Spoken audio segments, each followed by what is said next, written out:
welcome back. This is Improve Your Improv Part 2. In Part 1, I talked to you about some concepts that I think are important for applying ideas to music, especially when you're improvising. And today I'm going to give you some practical ideas that you can work on applying yourself. The first thing you're going to need is a jam track. Now, I'm in the key of B minor here.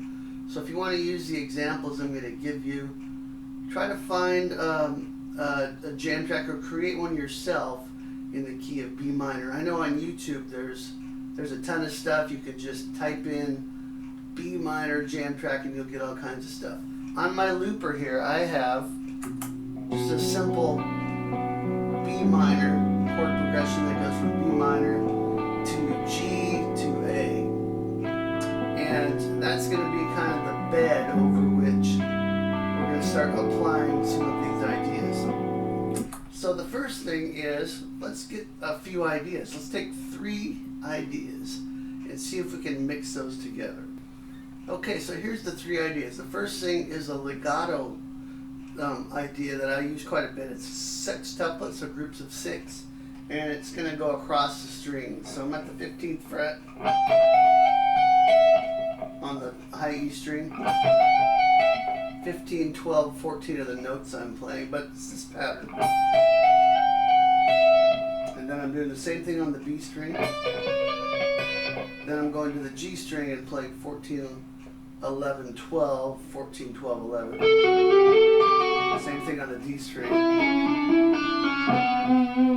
And then there's my B note at the 14th fret on the A string. If you put all that together, you get this.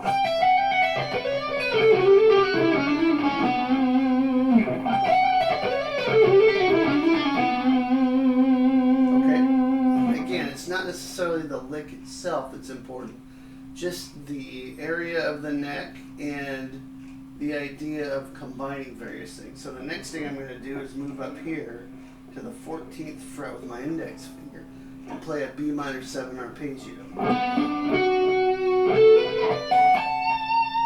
Okay, and the notes are on the E string, it's 14, 17, and then on the D string it's 16, one note there, and then on the G string you go 14, 16, 15 on the B, 14, 17 on the high E.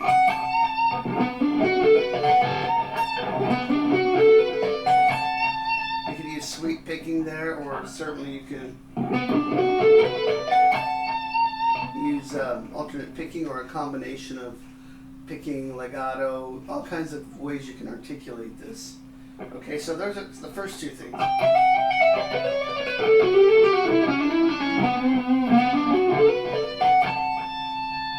now when I get to the end of this arpeggio, I'm going to want also to add some bending and some vibrato in there. So I don't just want to leave this hanging. I could bend this up a whole step to the root. I could bend up to the 5th on the B string here. I could just come back down the arpeggio and end up on the root note on the 16th fret G string. So if you think about combining these like this.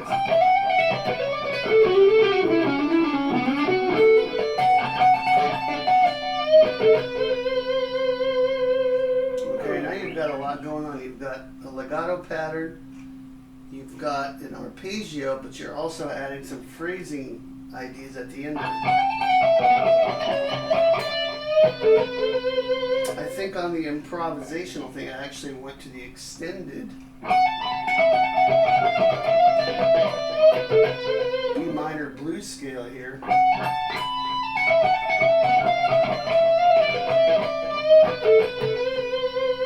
And added some bluesy flavor in there. Okay, so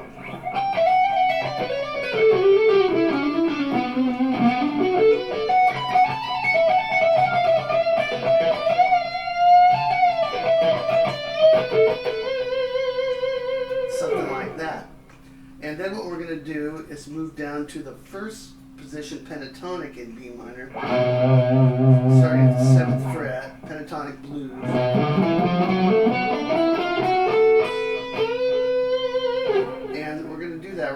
here.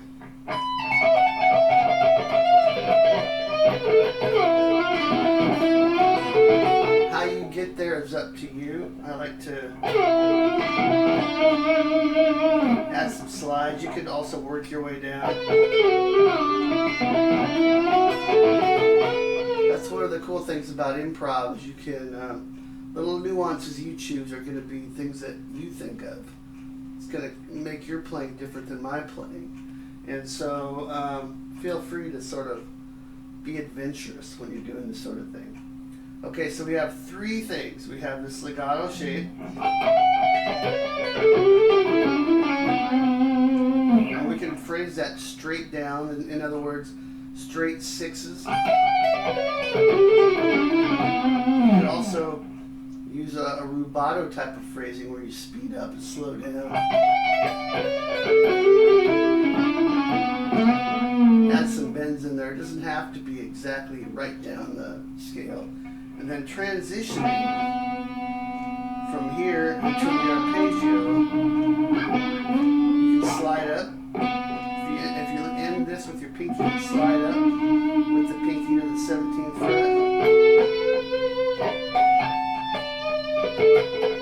And you don't have to go all the way up the arpeggio either. You can just go up part of it. I think it's better to start out simple and then add more complexity as you go. So maybe the basic idea could just be this.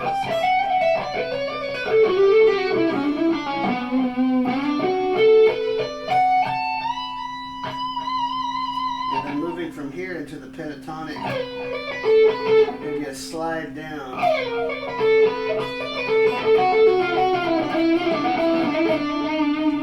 So if you really think about all of the things that are going on here, you've got a diatonic scale. So you've got the full B minor scale pattern. And if you know your scales, this is based on B Aeolian, this run.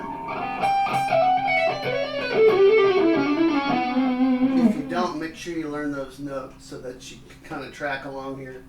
You're mixing that with the legato technique, then with a B minor 7 arpeggio and extending that out to some pentatonic and blues stuff at the end of it. At least that's the way I was doing it.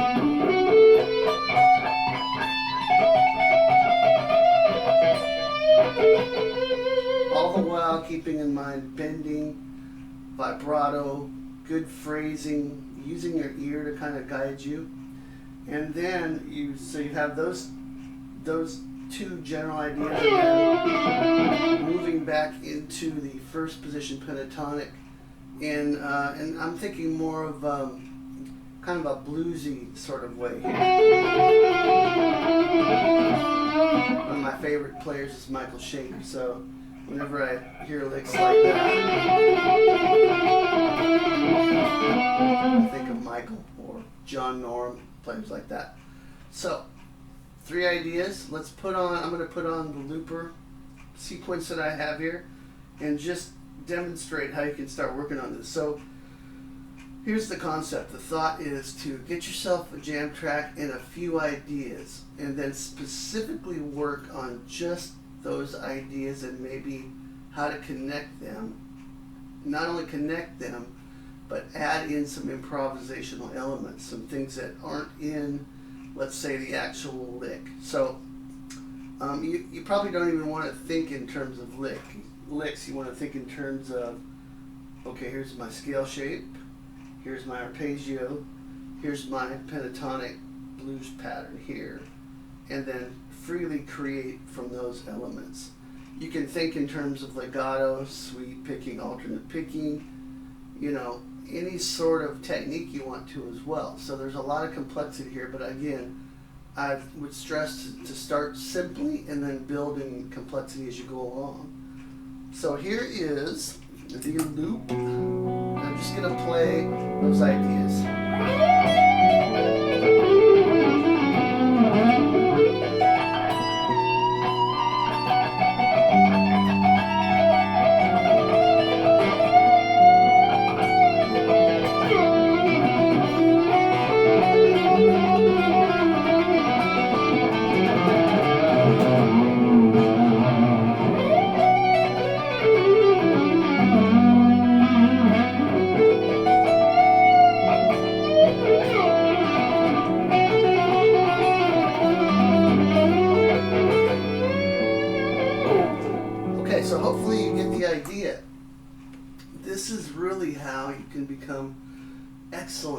at improvising is to continually do this, find new jam tracks, find new licks and ideas and phrases, and start applying them. Of course, the greatest way you can improve your improvisation is to play live with other people, because nothing brings all of this together like being on the spot. But you can work on these ideas and start developing your vocabulary so that when you are presented with those opportunities to play, you're more prepared. Okay, I hope you enjoyed this video. I'll be back with part 3 in a day or two. And in the meantime, make sure that if you are looking for ways to improve your sweep picking specifically, I've got a sweep picking guide that you can get in the description below. Sweep Picking Bootcamp. It's got these minor 7 shapes and all kinds of other stuff. Make sure you check that out, and I'll see you next time. Rock on.